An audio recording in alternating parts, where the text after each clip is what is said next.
On the morning of October 14, 2019, toxicology intern Mara Vasile opened sample number 400 in the Bucharest National Forensic Institute and watched the color drain from her supervisor's face when the results came back, because for the 400th consecutive time, the unidentified substance on the slide was chemically, molecularly, and structurally identical to Mara's own blood. Every sample, every single one. And the oldest sample in that collection had been sealed in amberglass and logged into the Institute's archive on September 3, 1991, 11 years before Mara Vasile was born. By the time anyone understood what they were actually looking at, Mara had already disappeared. And what investigators found inside her apartment when they finally forced the door open would close the case permanently. Not because it answered their questions, but because it made asking them feel dangerous. You need to understand what the Bucharest National Forensic Institute looked like if you want to feel the weight of this story properly. It was not a sleek, modern building full of gleaming machines and clinical white corridors. It was old, Soviet-era architecture, all gray concrete and narrow windows that let in light the color of old teeth. The hallways smelled like formaldehyde and burnt coffee and something underneath both of those things. Something organic and slightly sweet that newer employees always noticed on their first week and then, without ever consciously deciding to, stopped noticing entirely. The floors were a pale green linoleum that had been mopped so many thousands of times the pattern had almost completely worn away near the doorways, leaving ghostly impressions of where the tile design used to be, like the building itself was forgetting what it used to look like. The toxicology lab was on the third floor, at the end of the east corridor. 12 workstations. Fluorescent lighting that hummed at a frequency just below conscious irritation. You never noticed it was bothering you until you left the building and felt your shoulders drop 2 inches.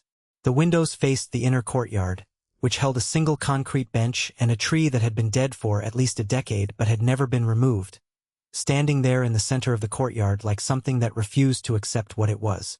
Mara Vasile started her internship there in September 2017. She was 24 years old, recently graduated from the University of Medicine and Pharmacy in Cluj-Napoca, and by every account from everyone who knew her, she was exceptional. Not exceptional in the loud, confident way that announces itself. Exceptional in the quiet way, the kind of intelligence that you only fully appreciated after the conversation was over, when you were walking home and realizing she had understood something 40 minutes before you did and had simply been waiting patiently for you to catch up. Her supervisor, Dr. Gheorghe Luca, a 57-year-old man with the posture of someone who had been apologizing his whole life, would later describe her as the most methodical person he had ever worked with. He meant it as the highest possible compliment. In forensic toxicology, methodology is everything. Intuition is a liability. You follow the process, document the process, trust the process, because the process is the only thing standing between a result and a story you told yourself. Mara understood this better than anyone. She was given the archive project in January 2018, 3 months into her internship, largely because no one else wanted it. The Institute had inherited a collection of roughly 400 unidentified substance samples from various closed or cold cases, ranging from the 1980s through the early 2000s. Some were residues from crime scenes. Some were substances found on or near unidentified bodies. Some had no intake documentation at all. They simply existed in the archive, numbered, sealed, and waiting. The task was straightforward. Run each sample through the Institute's updated spectrometry equipment, generate a full chemical profile, log the results in the new digital system, and cross-reference with any existing databases. Standard cataloging work. Tedious. Unglamorous. Mara said she would do it. She pulled on her gloves, sat down at workstation 7, and opened the first sample. She logged the results. Then she opened the second. Then the third. It was on the 8th sample that she first went very still. She sat there for 4 minutes without moving. Dr. Luca checked the timestamp later, when he was trying to reconstruct the sequence of events, and the gap between her entering the result for sample 8 and beginning sample 9 was exactly 4 minutes and 22 seconds. He had been across the room. He had not noticed. He told investigators that he remembered hearing her chair creak slightly, and then nothing, and then the sound of her fingers on the keyboard again, measured and steady. He assumed she had been thinking. He had no way of knowing that what she was staring at was a chemical fingerprint that matched her own blood work from the new employee health screening she had completed on her very first day. A match so precise, so complete, that it was not a similarity. It was not a close approximation. It was the same. She didn't tell anyone. Not that day. Not for weeks. And this is the part that should disturb you. Not the anomaly itself, but the decision she made in that 4 minutes and 22 seconds of stillness. Most people, confronted with something that shouldn't exist, reach immediately for an explanation. They assume instrument error, contamination, a calibration fault. They call someone over, they laugh nervously. They create distance between themselves and the impossible thing because the nervous system demands it. We are wired to normalize, to round the sharp edges off of things we cannot hold. Mara Vasile did not do this. She sat with it. She looked at it. And then she moved on to sample 9 with the same measured pace she had brought to every sample before it. And she logged the results in her careful, precise handwriting, and she went home that evening and ate dinner and presumably slept. Because she had understood something the rest of us would have taken much longer to reach. If sample 8 was not an error, and she had already begun suspecting it wasn't, then the worst thing she could do was contaminate the project with her reaction. The process, she had been taught, is the only thing standing between a result and a story you told yourself. So she would finish the process first. She would gather all 400 data points before she allowed herself to feel anything about any of them. This is either the most scientifically disciplined response imaginable, or it is the response of someone who, on some level, already knew what she was going to find. By sample 40, the pattern was undeniable. She had run each match twice, using different equipment at different times of day. She had introduced deliberate controls to test for contamination.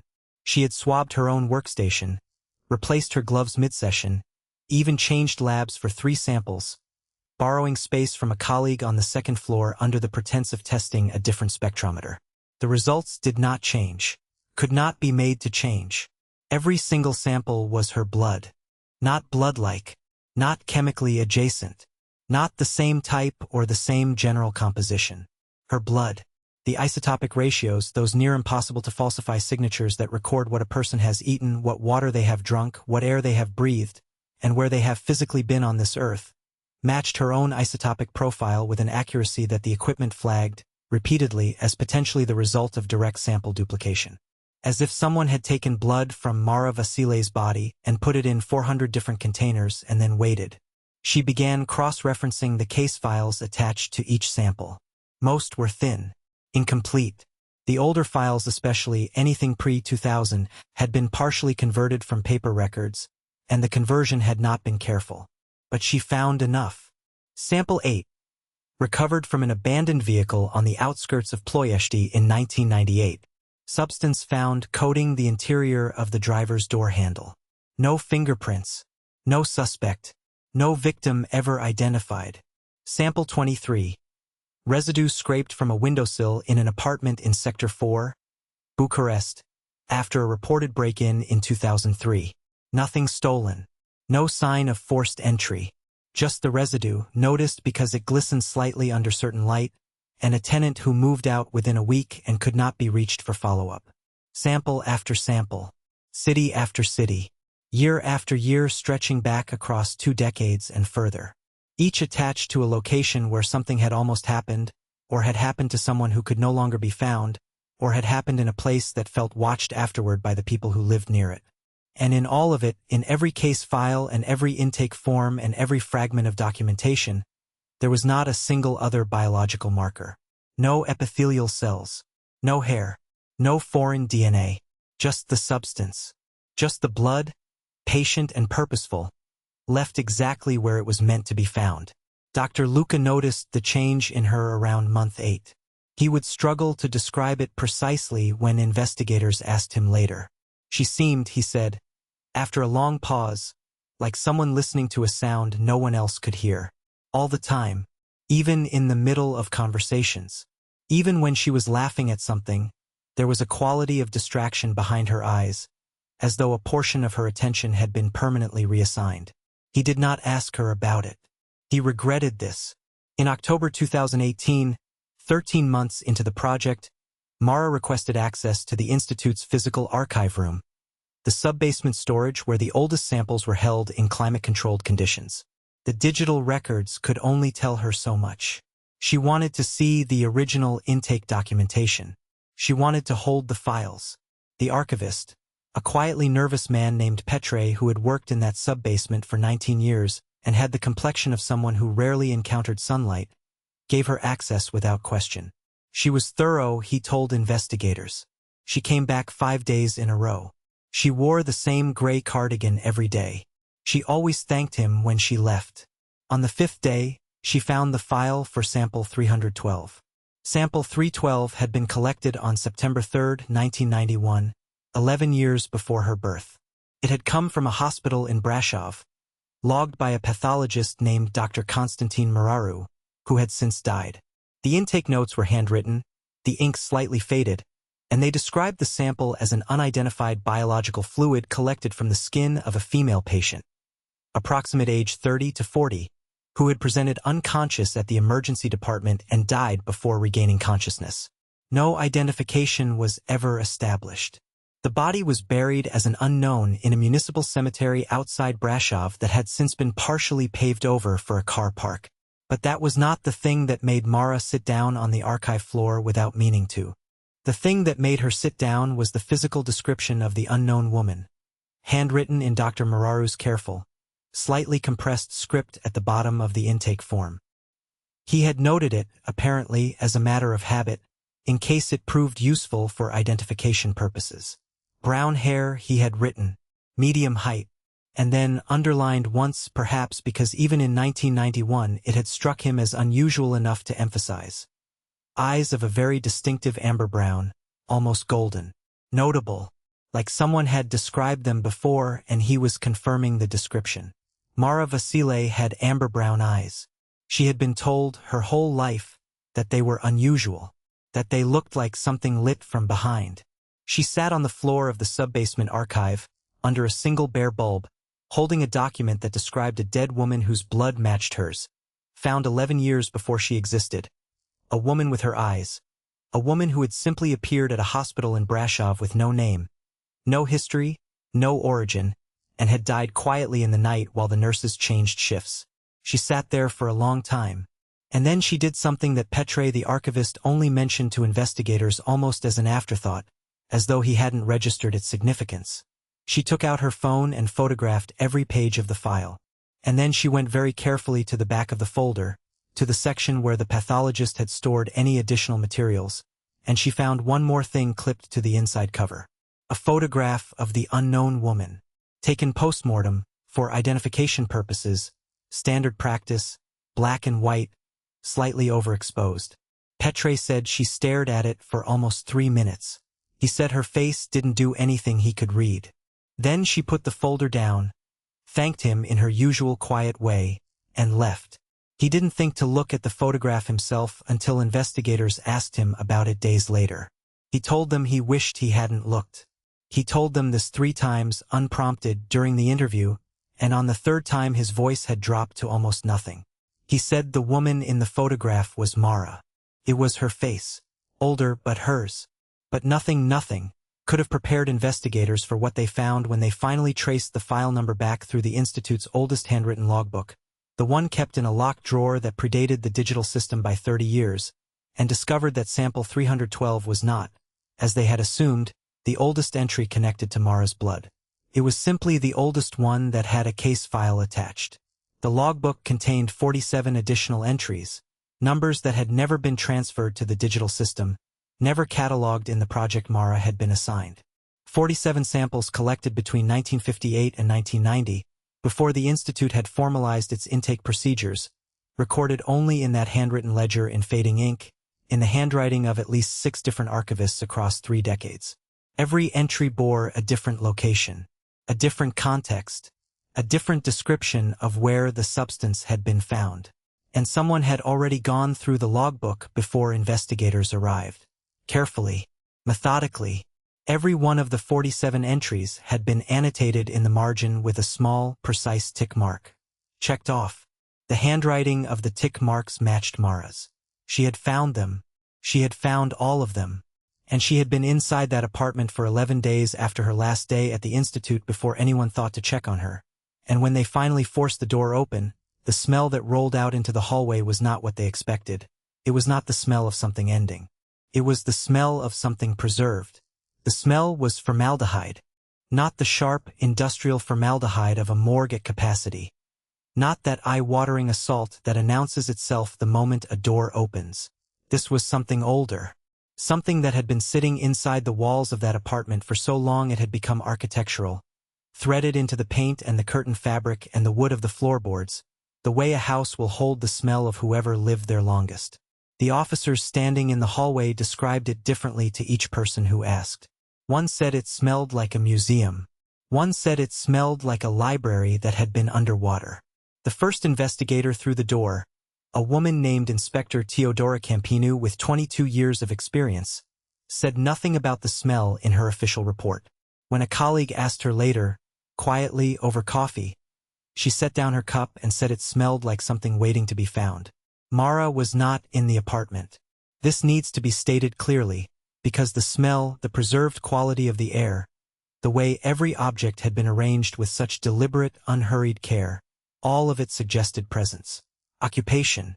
Someone who had been there very recently, or perhaps someone who had never fully left. But the rooms were empty. The bed was made with the tight, geometric precision of someone who had made it not for sleep but for the last time, for the record as a final act of documentation. The dishes were clean and stacked. The plants on the windowsill were dead, but only recently dead, as though they had been watered until a specific date and then simply not watered again, allowed to complete their process without interference. Inspector Campinu moved through the apartment slowly, the way you move through a place that you feel might be listening. The living room was spare. The kitchen was ordinary. The bathroom contained nothing unusual except a single strip of litmus paper left folded on the edge of the sink, which had turned a color that the forensics team photographed but could not immediately account for. It was the color of the inside of a vein. The study was where everything was. Mara's desk had been cleared of everything except what she had left there intentionally, and what she had left there was the entirety of 2 years. She had printed every spectrometry result. She had printed every cross-reference case file, every intake form, every fragment of documentation she had gathered from the subbasement archive.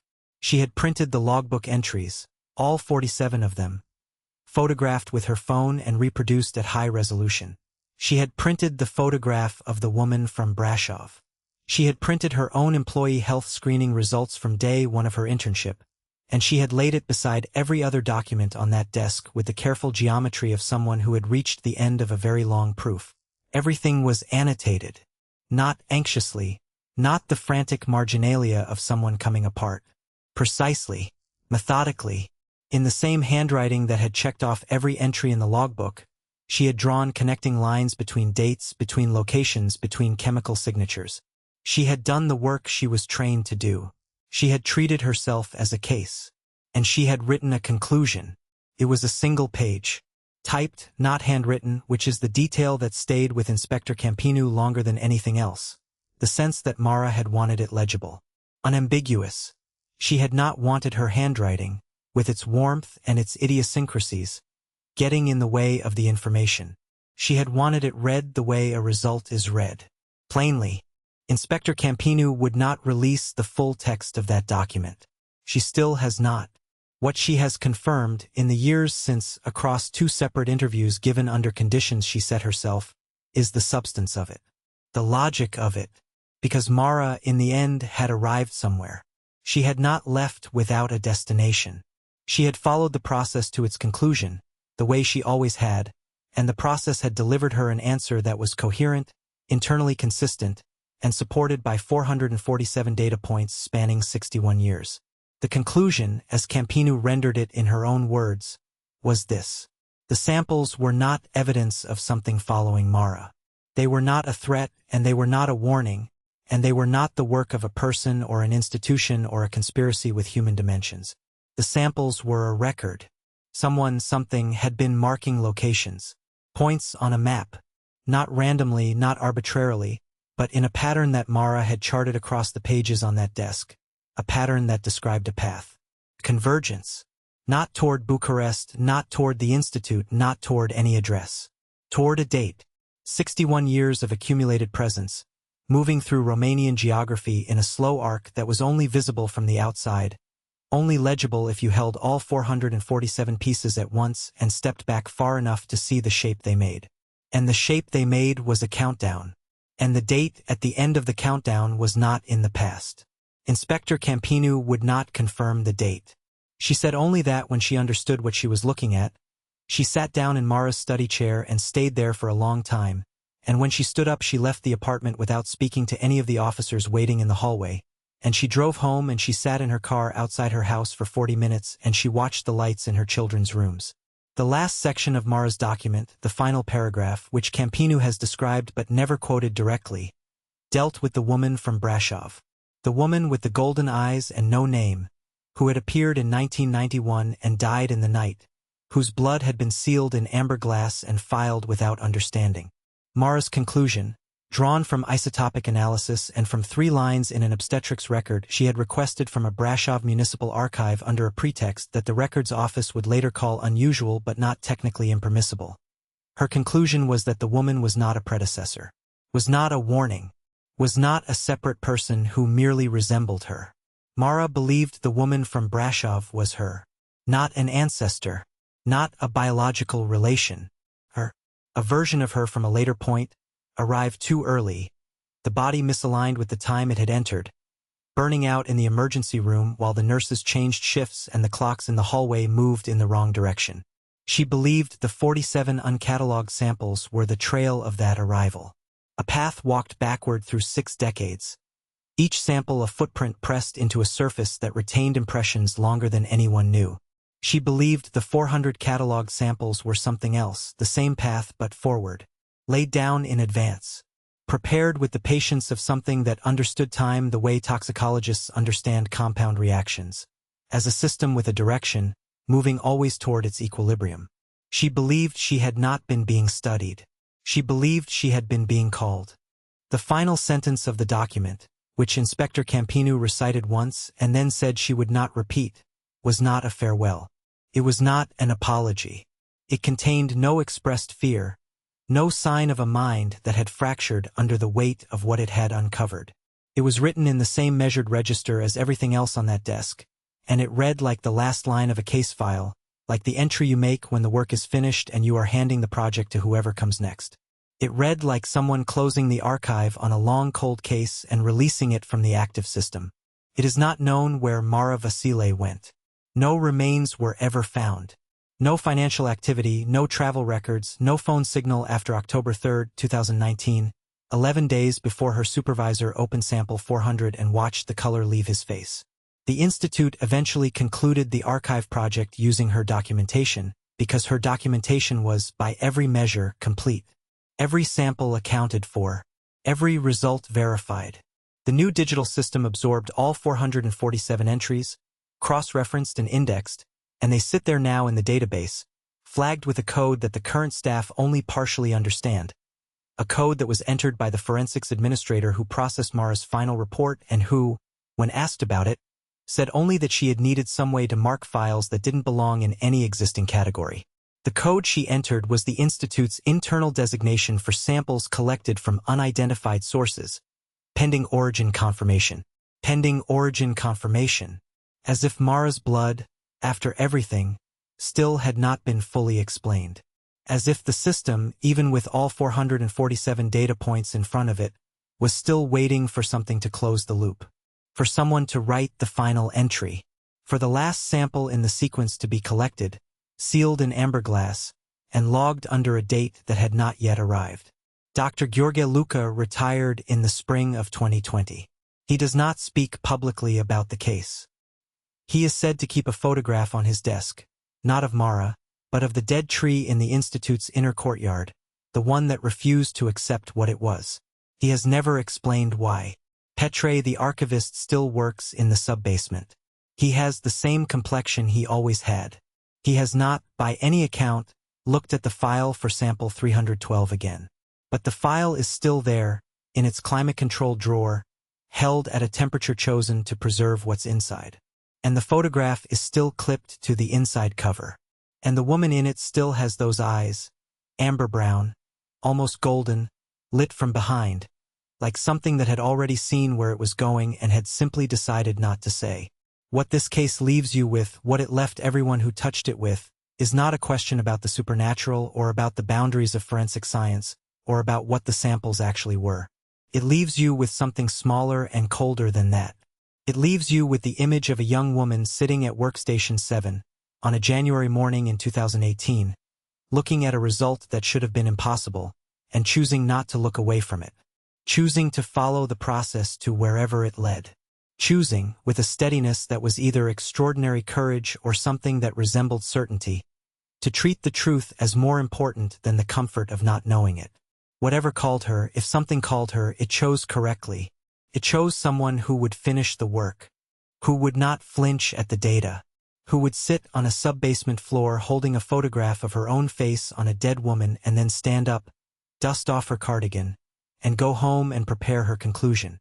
Some doors, when they open because the right person finally stood on the other side. Mara Vasile stood there, and she did not look away. Every week, Mindshift Stories brings you the cases that keep investigators awake at night, the ones too disturbing for mainstream media. If that sounds like something you need, subscribe now and never miss a story.